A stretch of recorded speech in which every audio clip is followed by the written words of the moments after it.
Little and I'm down here at the Kaldi's Roasting Warehouse, and today we're gonna show you how to brew a Chemex. You might have seen these in our cafes. We do offer them as hand brews, but I wanted to show you how you can make one at home. So first things first is to have your Chemex, and go ahead and find Chemex filters. So Chemex has two different filters. One, they have just like the pre-folded one, which we're gonna use today, or you might also see the ones that are circular and you fold them yourselves. I personally like this one because when I'm waking up in the morning, I wanna do not anything except for just drink coffee. So this one is a lot easier to use. If you open this up, you're gonna find if you just put 3 folds on this side, makes it a little bit more sturdy. I have my water here with my kettle. So we're doing 205 degrees and we're gonna do a little pre-rinse. So what does that do? This just gets rid of that paper taste that's gonna be in the filter. We wanna make sure we don't get any paper taste in our final brew. And I really make sure to get a lot of water on this thick side. I'm gonna show you a little trick too. Because there's no ribs to hold up the Chemex, you can actually just fold the sides a little bit over there and over here. And this just helps prevent channeling, but also making sure that there's not a vacuum. Makes it nice and round. Dump out your water. You wanna make sure that's not in your brew or else it might taste a little gross. So today we're using our Ethiopia Genji. And I like to use the lid of my grinder. Today we're gonna measure out 48 grams of coffee.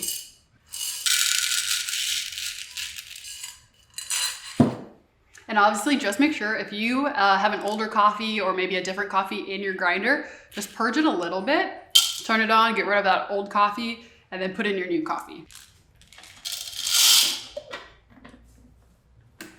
And we're using a coarse setting, so make sure you adjust your grind appropriately. Every grinder is gonna be a little bit different, so you might have to play around just a little bit.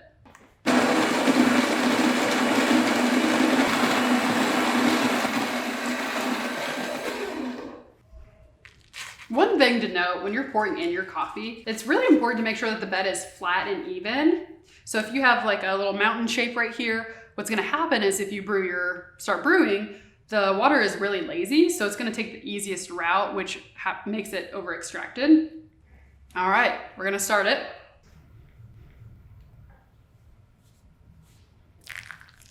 So this is the bloom. What we're looking for here is to see all those fun bubbles coming out. They should be very vibrant, they should be very excited, and you're gonna wait about 45 seconds. This should be the fun part where you're watching your coffee explode. That just means that the coffee is very fresh and you're on the right track. If you don't see anything happening, probably have stale coffee.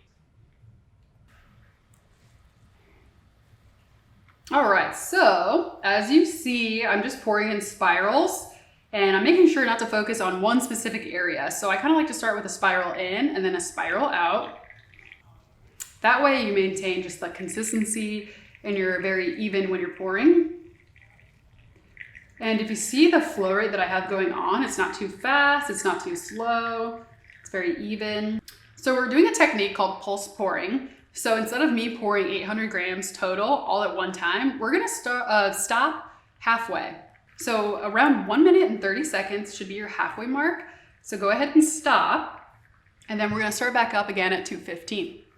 And why do we do that? We wanna make sure that we have an even brewing temperature. So if you went ahead and poured all of those 800 grams of water, that water is slowly gonna cool down. So we wanna maintain that like 200 to 205 water temperature. And as you see, some of those grounds are stuck to the filter. So whenever I go ahead and do my second phase, I'm gonna make sure to just go around the rim and to get those first and then start with the continuous swirl. So real quick, get those, and then you're ready to go until that 800 grams. So it does seem a little bit like we're gonna overflow, but I promise if you have the right grind setting and you do the pulse pour technique, you'll be fine. Literally. I don't know what that is. You should be done between 4 minutes and 30 seconds, around 5 minutes or 5 minutes and 30 seconds. All right, so we're almost done with this. So we're just gonna lift it up. You can throw it in the trash, you can compost it, whatever you think is best. But we wanna make sure we have a nice, even, flat bed, which we do, so that means I poured correctly. Bloop. Okay, so at the very end, make sure to swirl this all up so it's all mixed together.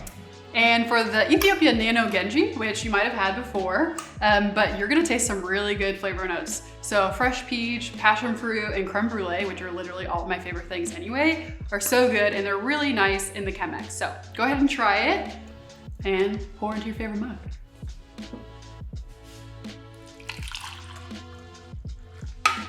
All right, happy brewing. Thank you so much.